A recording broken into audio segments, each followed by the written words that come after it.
أمام المرمى. يا سلام!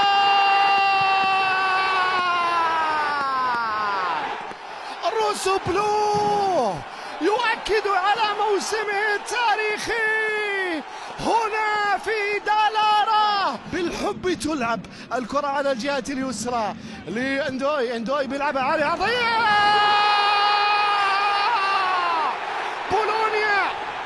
بولونيا ماذا تفعل؟ إنه لا يحترم التاريخ. واعتقد أن إيطاليا ستتسيد المشهد بعد سنوات قليلة. الله!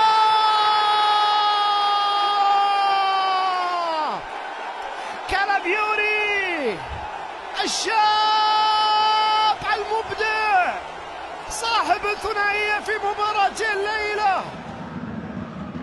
وكيما أيضا هذه الكرة لكيازا، شيء من حفظ ماء الوجه لليوفنتوس. كيازا الآن يسجل هدف مع خروج أفضل لاعبي بولونيا في مرمى بولونيا. لكن عمر سيفوري هو هداف مواجهة الفريقين ب10 أهداف. ميلك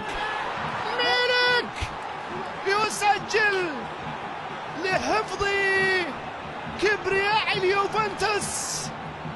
ميلك الآن قد يعيد اليوفنتوس للمباراة. يفوز بالبطولات في تلك الفترة، وكان أحد أكثر مواسم إثارة. الله!